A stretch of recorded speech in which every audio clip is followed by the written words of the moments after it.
ഇവിടെ കഴിച്ചോളാന്ന്. ഇവിടെ നേരത്തെ ഇരുന്ന മാനേജർ ഒരു സർദാർജി മൊത്തം കുളമാക്കിട്ട് പോയിരിക്കാണ്. വേണ്ടെന്ന് പറഞ്ഞില്ലേ?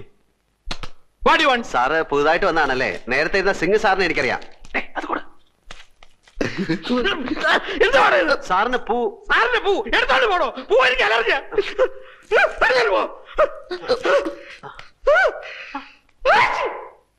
സർ, ഞാനൊരു ലോണിന് അപ്ലൈ ചെയ്തിരുന്നു 2 വർഷത്തേക്ക്. ഒരു കട എടുത്തിട്ട് വരാമെങ്കിൽ ഉടനെ ലോൺ തരാന്ന് പറഞ്ഞു. സിംഗ് മാനേജർ. അയാളല്ലേ പറഞ്ഞത്? ഞാൻ പറഞ്ഞിട്ടല്ലോ. അയാൾ പോയി. ഞാൻ ആർക്കും ലോൺ കൊടുക്കാറില്ല. സാർ അങ്ങനെ പറയരുത്. 1.25 ലക്ഷം റുപ്യ ഇരട്ടി പലിശക്ക വാങ്ങിയത് ഇവനേതാ? എന്റെ സുഹൃത്താണ്. ഇവനെ ആദ്യം പിടിച്ച് പുറത്താക്കെ. ഇവനെ കണ്ടപ്പോഴേ എനിക്ക് അലർജി അറിയാം. പിടിച്ച് പുറത്താക്കെ. ഒന്ന് സോപ്പിട്ടിട്ട് വരാം. സർ, സർ, എന്താ തന്റെ പേര്? അപ്പുക്കുട്ടൻ.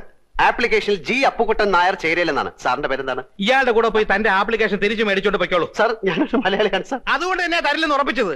മലയാളിയിൽ നിന്ന് കേട്ടാ എനിക്ക് അലർജിയാ. സാർ, ഞാൻ ആത്മഹത്യ ചെയ്യും സാർ. ലോക ചരിത്രത്തിൽ ഇന്ന് വരെ ബാങ്ക് ലോൺ കിട്ടാത്തതിന്റെ പേരിൽ ഒരാൾ ആത്മഹത്യയായിട്ട് ഞാൻ കേട്ടിട്ടില്ല. ആ കണ്ടിട്ടാണോ? Please get out. Sir, please പുറത്താക്കണോ? Sir, please sir. പറയുന്നു രാവിലെ ഞാൻ ഓരോ തമ്മിൽ കെട്ടിയെടുത്തോളൂ. പൂവും കായും അവന്റെ. ഇനി നമ്മൾ എന്ത് ചെയ്യണം? നമ്മളോ? എനിക്കെന്താ കുഴപ്പം? 2000 റുപ്യന്റെ പണി, മോട്ടോർ സൈക്കിള്, താമസിക്കുന്ന സ്ഥലം എല്ലാം ഉണ്ടല്ലോ. ഞമ്മക്കെന്താ ഉള്ളത്? മാമയും പോയി, മൈമുനയും പോയി. കയ്യിലാണെങ്കിൽ കാശില്ല. പടച്ചോനെ കണ്ണിലിരുട്ട് കയറുന്നത് പോലെ തോന്നുന്നു. അത് സന്ധ്യ ആവാൻ പോകുന്നോണ്ട് തോന്നുന്നായിരിക്കും. എന്ത് ഇരുട്ട്? അപ്പൊ നെഞ്ചിൽ കത്തിക്കൊണ്ടിരിക്കുന്ന തീയ. എടാ, എന്റെ അവസ്ഥ ഒന്ന് ആലോചിച്ചോ. ഒരു പൂവെടുത്ത് ചെവിയിൽ വെച്ചിട്ട് റോഡിൽ കൂടി ഒന്ന് ഓടിയാലോ എന്ന് ആലോചിച്ചിരിക്കുകയാണ് ഞാൻ. ഓ, എന്തൊക്കെ ബഹളങ്ങളായിരുന്നു. 3000 ഇവിടെ, 5000 അവിടെ, 25,000 രൂപന്റെ പാപരം. നമ്മളൊന്നും പറയുന്നില്ല. നീ കൂടുതൽ വർത്താനൊന്നും പറയണ്ട. നിന്റെ അത്യാഗ്രഹം കൊണ്ടാ കിട്ടാനുള്ളതും കൂടെ കിട്ടാതെ പോയത്. പാദുഷയുടെ സ്വപ്നം. ഇടാ, സ്വപ്നം കാണുന്നതിന് ചില അതിരൊക്കെ ഉണ്ട്. ദൈവത്തിന് അർക്കാത്തൊന്നും സ്വപ്നത്തിൽ കാണാൻ പാടില്ല. പട്ടിണി പണ്ടാരം പാദുഷയുടെ സ്വപ്നം കാണുന്നു. അതിനാ കിട്ടാനുള്ളത് കൂടെ ഇല്ലാതായി പോയത്.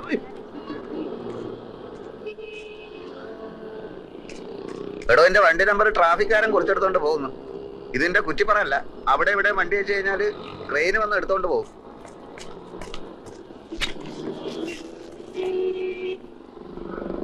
ബാങ്ക് മാനേജർ മാറിയത് എന്റെ കുഴപ്പം കൊണ്ടാണോടാ എന്ന് നമ്മൾ പറഞ്ഞ?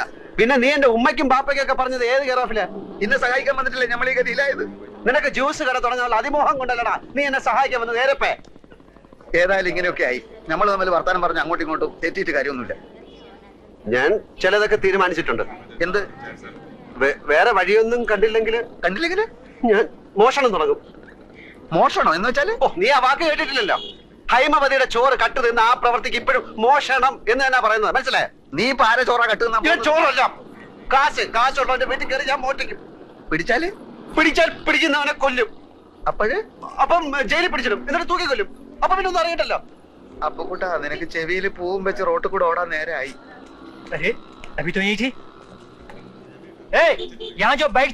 അതെടുത്ത് അപ്പുറത്ത് മാറ്റി വെച്ചിട്ടുണ്ട്. മാസം അടയ്ക്കാനുള്ള കാശ് അടയ്ക്കാത്തോണ്ട് മാർവാടി ബൈക്ക് എടുക്കാൻ ചട്ടമ്പികളെ അയച്ചിരിക്കുകയാണ്. ഓ ഗാഡിയിലേക്ക്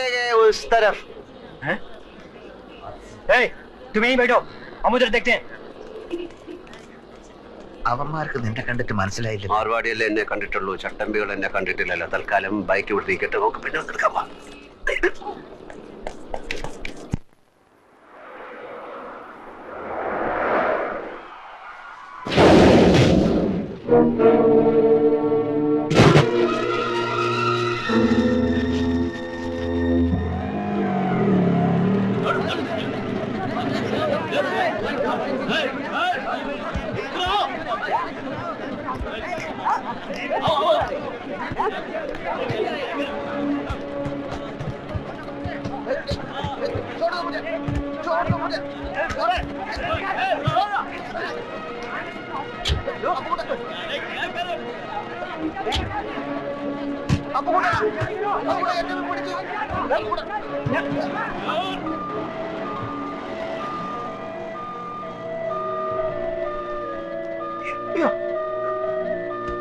अरे ओ साहब, तो चला।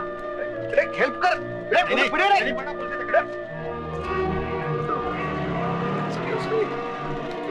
Please help me. आप यहीं रुकिए, हम इमरजेंसी को इन्फॉर्म करते हैं। ഹലോ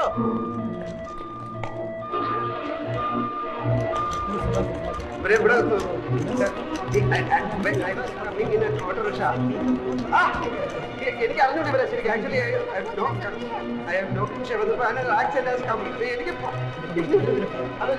എനിക്കെന്തോ പോകണം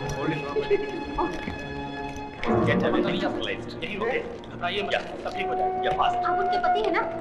यहाँ पे साइन कीजिए। यहाँ भी।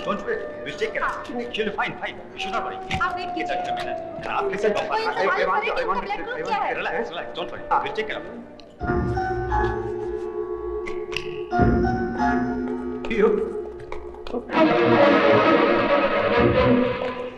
ये है general ward.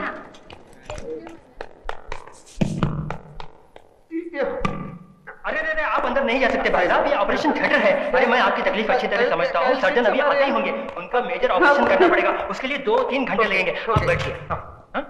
He is very upset. Don't allow him to go out, okay? Yes, doctor. Actually, Yes, myself yes, and my I friend understand. coming You just auto hold rickshaw. on. ये आपका bag है ना? No. इसे अपने पास ही रखिए। No. This. Emergency surgery എന്ന് പറഞ്ഞ് ഹോസ്പിറ്റലിൽ വന്നപ്പോഴാണ് എനിക്ക് ആളെ മനസ്സിലായത്. ആ അല്പം സീരിയസാ. വേണ്ട വേണ്ട, വർമ്മ സാറിനോട് ഇപ്പൊ പറയണ്ട, ഇവിടെ വരട്ടെ എന്നിട്ടാവാം. ഹസ്ബൻഡ് ഇവിടെ ഉണ്ട്, ഞാൻ കണ്ടില്ല. ആ വെളുപ്പിനുള്ള ഫ്ലൈറ്റിനല്ലേ എല്ലാവരും വരില്ലേ? അതാ നല്ലത്. ആ ഓക്കെ.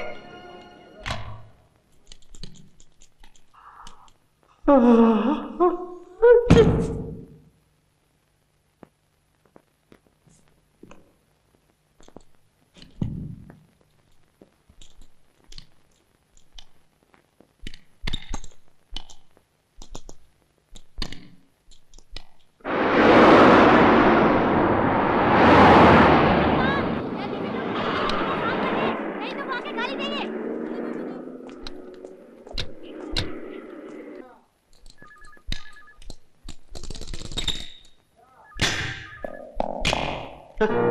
ചന്ദ്രികയുടെ അടുത്തിരിക്കുകയായിരുന്നു ഞാൻ, ബോധം തെളിയുന്നവരെ. ആ Sir,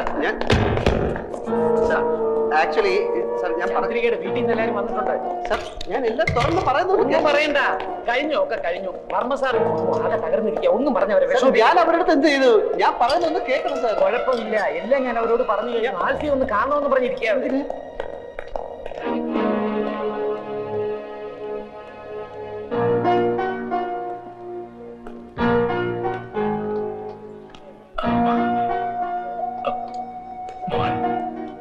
ക്ഷമിക്കണം, ഞാൻ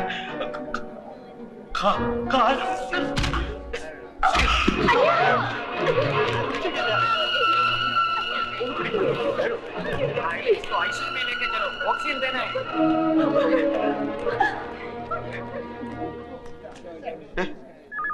ഇരവി ഇരവി കുട്ടിപ്പിള്ള ഡ്രൈവറാ? ഞാൻ അവരുടെ ഡ്രൈവറാ. ഞാൻ അക്കൗണ്ടന്റാ, ശങ്കരക്കുറുപ്പ്. എനിക്ക് ഹെൽമെറ്റ്. ആൽഫി ദേ വിളിക്കണു. ആൽഫിക്ക് ചന്ദ്രിയെ കാണാം, ഇപ്പൊ കാണാം. എനിക്ക് Sir, this Wait a minute. ഇവരുടെ കല്യാണം കഴിഞ്ഞാണോ? കല്യാണം 14-ാം തീയതി പറഞ്ഞേ. ആ. ഇന്ന് തീയതി 18 ആയില്ലേ, അപ്പൊ കഴിഞ്ഞു കാണും.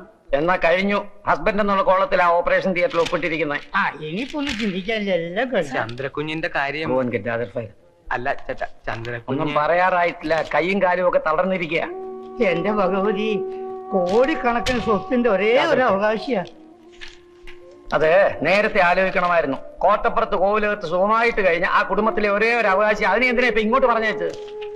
സാറേ, വർമ്മ സാറിന് ബിസിനസ് മുഴുവനും മോളെ ഏൽപ്പിക്കണം എന്നായിരുന്നു. ഇവിടെയല്ലേ എന്റെ ഓഫീസ്. ഇവിടെയാണെങ്കിൽ വലിയൊരു ഗസ്റ്റ് ഹൗസ് ഒഴിഞ്ഞെടുക്കാൻ, അവിടെ താമസിച്ചുകൊണ്ട് ബിസിനസ് പഠിക്കട്ടെ എന്ന് അവർ തീരുമാനിച്ചു. മാനേജിംഗ് ഡയറക്ടറായിട്ട് ഇങ്ങോട്ട് അയച്ചു. ഇവിടെ വന്ന് ഈ നസ്രാണി ചെക്കനെ അങ്ങ് പ്രേമിച്ചു.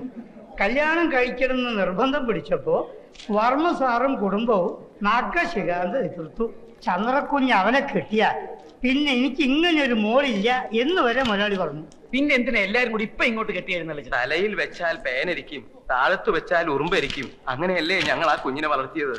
ഇങ്ങനെ കിടക്കുന്നു എന്ന് കേട്ടാൽ എങ്ങനെയാ ഉള്ളു പിടയ്ക്കാണ്ടിരിക്കുക. വർമ്മ സാറിന്റെ കാര്യം പേടിക്കാനൊന്നുമില്ല. ഷോക്കും കുറ്റബോധം ഒക്കെ കൂടെ ആയപ്പോ വീണുപോയതാ. പ്രഷർ വളരെ കൂടുതലാ. 1-2 ദിവസം കൊണ്ട് നോർമലാകും. അതുവരെ വളരെ സൂക്ഷിക്കണം. മനസ്സിന് ബുദ്ധിമുട്ടുണ്ടാകുന്ന കാര്യങ്ങളൊന്നും ഉണ്ടാകാൻ നിങ്ങൾ വേണം നോക്കാൻ.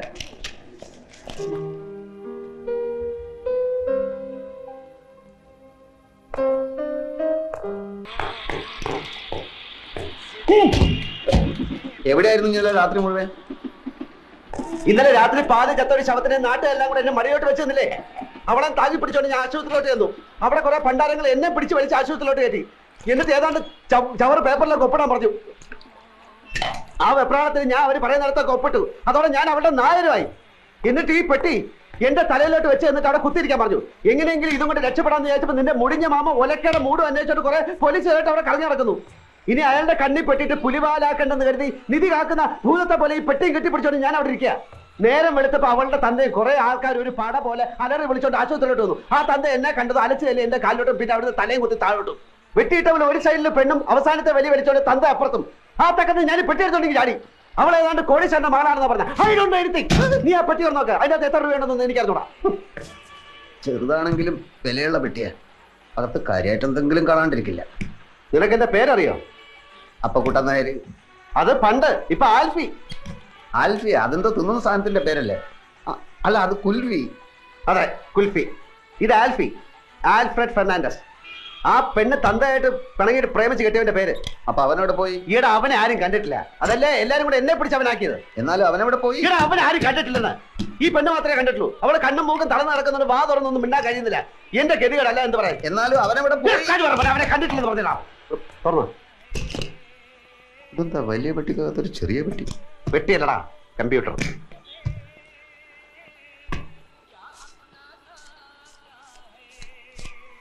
എത്രയുണ്ട്? 1100 പിന്നെ 20. അത്രേ ഉള്ളൂ? നിന്റെ അത്യാർത്ഥി കണ്ടപ്പോ ഞാൻ വിചാരിച്ചു അത്രയെങ്കിലും ഉണ്ടല്ലോ. അപ്പോ ചേട്ടനാ ഇരിക്കണം ഇരിക്കണം. ഇനി താൻ അങ്ങനെ എന്നെ ഇരുത്താൻ നോക്കണ്ട. 2-3 മാസം വാടക കുടിശ്ശിയുണ്ട്. അല്ലേ? ഇനി അവധിയില്ല. ഇപ്പൊ ഇറങ്ങണം. ഇത് കണ്ട 2 മാസം വാടകയുണ്ട്. ഇത് അങ്ങോട്ട് കൊണ്ട് തരാതിരിക്കായിരുന്നു. അടുത്ത ഞാൻ 2-3 ദിവസം കൊണ്ട് തരാം. ഞാൻ 3-4 ദിവസം വീട്ടിൽ കൊണ്ട് തരാം. 2 ദിവസം 2-3 ദിവസം വീട്ടിൽ കൊണ്ട് തരാം. ആ ശരി, പറ. അത് പോയി. ദേ ചെക്കും ബാങ്കിന്റെ ബുക്കും. ഇവിടെ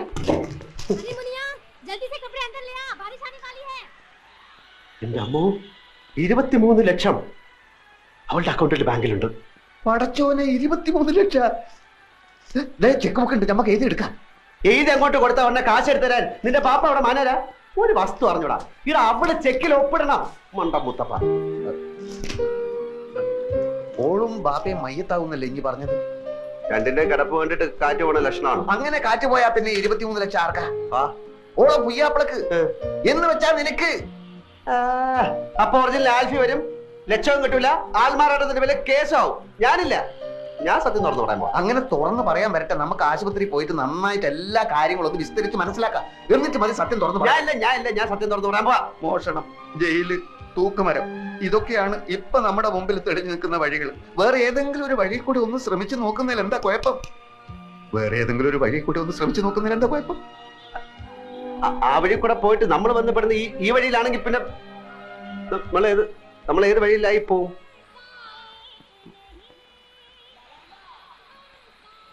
പോയി നോക്കണോ?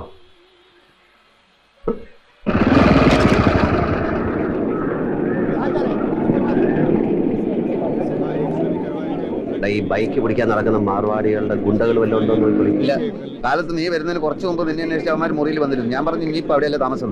നീ എന്താ പറയാത്ത? നീ എന്താ ചോദിക്കാൻ? കണ്ട കോളിന് കുറെ കാലം കിടക്കേണ്ടതാ. ആരെയും വെറുപ്പിക്കണ്ട. ബാഗിനകത്ത് മൂടി വെക്കാനല്ല, കാശും തന്ന് തന്നെ കണക്കപ്പിള്ളാന്ന് പറഞ്ഞ് ഇവിടെ കുത്തി നിർത്തിയിരിക്കണേ. ആവശ്യത്തിന് കൊടുക്കാനാ. ഇവിടുത്തെ പണിക്കാരെ ആരെന്ത് ചോദിച്ചാലും അത് അങ്ങോട്ട് കൊടുക്കുക.